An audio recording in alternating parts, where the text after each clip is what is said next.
بسم اللہ الرحمن الرحیم۔ کیا شیطان کا انسان کی صورت اختیار کرنا ممکن ہے؟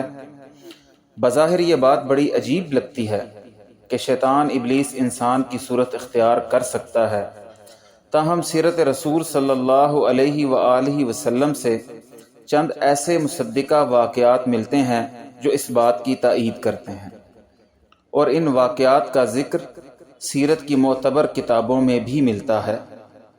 آج کی اس ویڈیو میں ہم اس موضوع پر سیرت رسول صلی اللہ علیہ وآلہ وسلم سے ماخوذ 4 واقعات آپ کے سامنے رکھیں گے۔ پہلا واقعہ،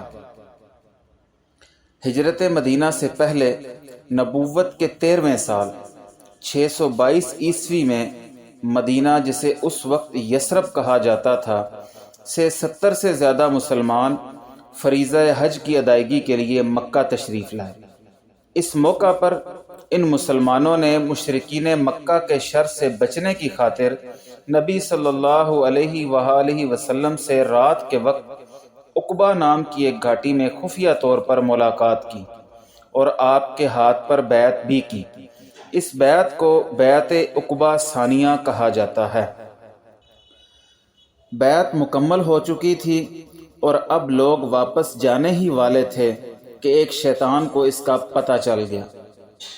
چونکہ یہ انکشاف بالکل آخری لمحات میں ہوا تھا اور اتنا موقع نہ تھا کہ یہ خبر خفیہ طور پر قریش مکہ کو پہنچا دی جائے اور وہ اچانک مسلمانوں کے اس اجتماع پر ٹوٹ پڑے اور انہیں عقبہ کی گھاٹی میں ہی پکڑ لیں۔ اس لیے شیطان نے فوراً ایک اونچی جگہ کھڑے ہو کر نہایت بلند آواز سے، جو شاید ہی کبھی سنی گئی ہو، یہ پکار لگائی: خیمہ والو، محمد کو دیکھو، اس وقت بددین اس کے ساتھ ہیں اور تم سے لڑنے کے لیے جمع ہیں۔ رسول اللہ صلی اللہ علیہ وآلہ وسلم نے فرمایا: یہ اس گھاٹی کا شیطان ہے۔ او اللہ کے دشمن، سن، اب میں تیرے لیے جلد ہی فارغ ہو رہا ہوں۔ اس کے بعد آپ نے لوگوں سے فرمایا کہ وہ اپنی قیامگاہوں پر چلے جائیں۔ دوسرا واقعہ، جب ہجرت مدینہ سے فوراً پہلے قریش مکہ نے نبی صلی اللہ علیہ وسلم کو قتل کرنے کی منصوبہ بندی کی غرض سے اپنی پارلیمنٹ دارالندوہ میں میٹنگ منعقد کی تو وقت مقررہ پر قریش کے سردار دارالندوہ پہنچے تو ابلیس بھی ایک بزرگ کی صورت میں عبا اوڑھے اور راستہ روک کے دروازے پر آن کھڑا ہوا۔ لوگوں نے کہا: یہ کون سے بزرگ ہیں؟ ابلیس نے کہا: یہ اہل نجد کا ایک بزرگ ہے، آپ لوگوں کا پروگرام سن کر حاضر ہو گیا ہے، باتیں سننا چاہتا ہے اور کچھ بعید نہیں کہ آپ لوگوں کو خیر خواہانہ مشورے سے بھی محروم نہ رکھے۔ لوگوں نے کہا: بہتر ہے آپ بھی آ جائیے۔ چنانچہ ابلیس بھی ان کے ساتھ اندر گیا۔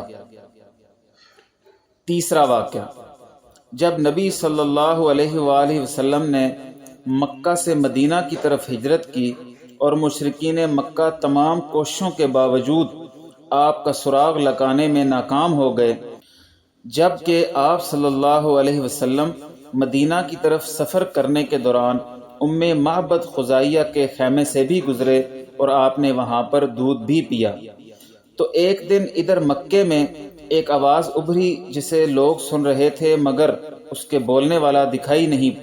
وہ آواز یہ تھی: اللہ رب العرش ان دونوں رفیقوں کو بہترین جزا دے جو معبد کے خیمے میں نازل ہوئے۔ وہ دونوں خیر کے ساتھ اترے اور خیر کے ساتھ روانہ ہوئے، اور جو محمد کا رفیق ہوا وہ کامیاب ہوا۔ ہائے قصی، اللہ نے اس کے ساتھ کتنے بے نظیر کارنامے اور سرداریاں تم سے سمیٹ لیں۔ بنو کعب کو ان کی خاتون کی قیامگاہ اور مؤمنین کی نگہداشت کا پڑاؤ مبارک ہو۔ تم اپنی خاتون سے اس کی بکری اور برتن کے متعلق پوچھو، تم اگر خود بکری سے پوچھو گے تو وہ بھی شہادت دے گی۔ حضرت اسماء رضی اللہ عنہا کہتی ہیں: ہمیں معلوم نہ تھا کہ رسول اللہ صلی اللہ علیہ وآلہ وسلم نے کدھر کا رخ فرمایا ہے کہ ایک جن مکہ کی نچلی جانب سے یہ مذکورہ اشعار پڑھتا ہوا آیا۔ لوگ اس کے پیچھے پیچھے چل رہے تھے اس کی آواز سن رہے تھے لیکن خود اسے دیکھ نہیں رہے تھے، یہاں تک کہ وہ بالائی مکہ سے نکل گیا۔ وہ کہتی ہیں کہ جب ہم نے اس کی بات سنی تو ہمیں معلوم ہوا کہ رسول اللہ صلی اللہ علیہ وآلہ وسلم نے کدھر کا رخ فرمایا، یعنی آپ کا رخ مدینہ کی جانب ہے۔ چوتھا واقعہ، غزوہ بدر کے موقع پر جب مشرکین مکہ کا لشکر روانگی کے لیے تیار ہو گیا تو قریش مکہ کو یاد آیا کہ قبائل بنو بکر سے ان کی دشمنی اور جنگ چل رہی ہے، اس لیے انہیں خطرہ محسوس ہوا کہ کہیں یہ قبائل پیچھے سے حملہ نہ کر دیں اور اس طرح وہ دو دشمنوں کے بیچ میں نہ گھر جائیں۔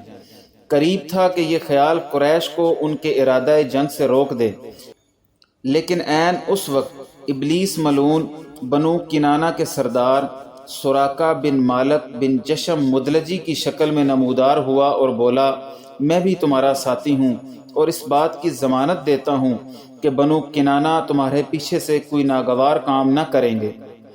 بعد میں جب مشرکین مکہ میدان بدر میں ہارنے لگے تو ابلیس ملعون جو سراقہ بن مالک بن جشم مدلجی کی شکل میں مشرکین مکہ کے پاس آیا تھا اور مشرکین سے اب تک جدا نہیں ہوا تھا، لیکن جب اس نے جنگ کے دوران مشرکین کے خلاف فرشتوں کی کارروائیاں دیکھیں تو الٹے پاؤں پلٹ کر بھاگنے لگا، مگر حارث بن ہشام نے اسے پکڑ لیا۔ وہ سمجھ رہا تھا کہ یہ واقعی سراقہ ہے، لیکن ابلیس نے حارث کے سینے پر ایسا گھونسا مارا کہ وہ گر گیا اور ابلیس نکل بھاگا۔ مشرکین کہنے لگے، سراقہ کہاں جا رہے ہو؟ کیا تم نے یہ نہیں کہا تھا کہ تم ہمارے مددگار ہو اور ہم سے جدا نہ ہوگے؟ اس نے کہا، میں وہ چیز دیکھ رہا ہوں جسے تم نہیں دیکھتے، مجھے اللہ سے ڈر لگتا ہے اور اللہ بڑی سخت سزا والا ہے۔ اس کے بعد ابلیس ملعون بھاگ کر سمندر میں چلا گیا۔